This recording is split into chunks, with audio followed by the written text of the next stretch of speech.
Hey, welcome back everyone. Now I know a lot of you are tuning in to hear about the new disturbance potentially moving across the Caribbean, and we'll be right back with you on that. But first we want to focus in on Hurricane Fiona. Now a powerful Category 4 or major hurricane on the Saffir-Simpson scale.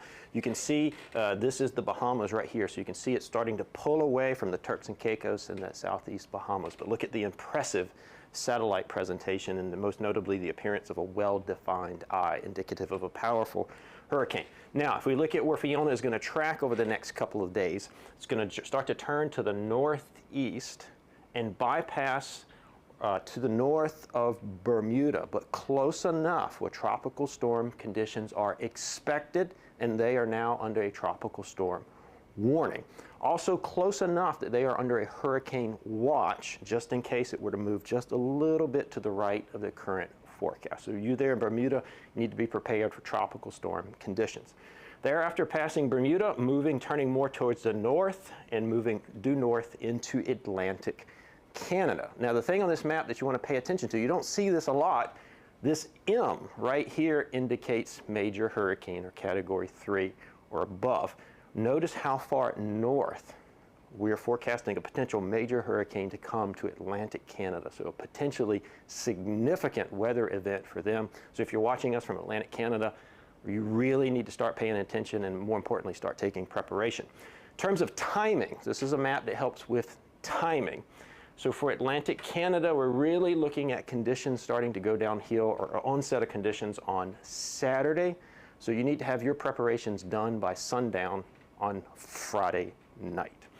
All right, now I showed you this big powerful hurricane as it lumbers across the Atlantic, and as it does so, it's going to produce a large wave field out. So these are ocean waves, and this map indicates waves to over 50 feet. In addition to being a huge maritime safety issue, these waves will start to propagate towards the southeast coast later in the week, and as they do, the chances of rip currents along the east coast will go up. So if you're visiting the beach here along the east coast of the United States this weekend, you have to check local conditions first. And if you don't know how to do that, just go up to the lifeguard and ask, is it safe to be in the water today? And they'll be happy to tell you. Now, switching gears to what a lot of you are tuning in today for, this new system on the map. Now look how it's peak of hurricane season, so there's a lot of activity here, peak of hurricane season, we expect this.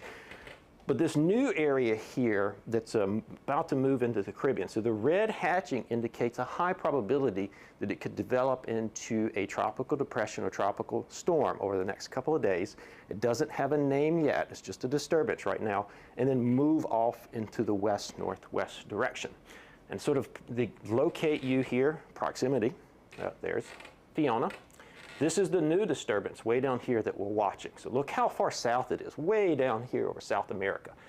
So this system is going to move off to the west, potentially bringing really squally conditions to the southern portions of the Windward Islands tonight, and mainly overnight tonight. And if we take a zoom in and look at this zoomed in picture, the visible satellite imagery, you see right now there's no organization. There's no circulation really of note here. And that's why it doesn't have a name. That's why we're not classifying it as a tropical depression or tropical storm, I should say.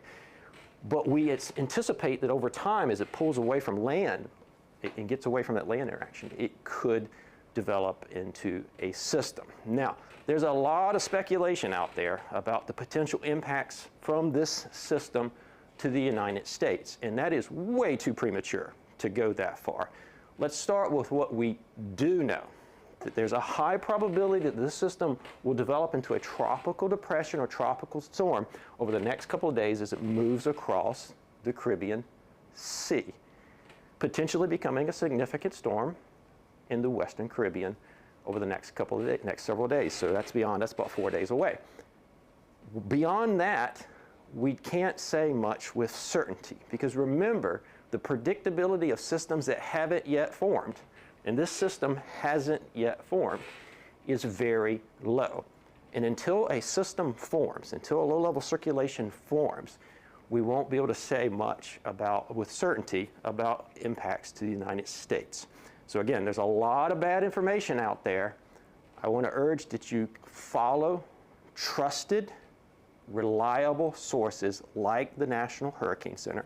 We'll be providing you these updates every day at this time while this system takes shape. So please follow us. We'll be happy to provide you with all the information, all the updates, and tell you how the system plays out and unfolds over the next couple of days. So that's it from us from the National Hurricane Center. We'll see you again tomorrow at this time.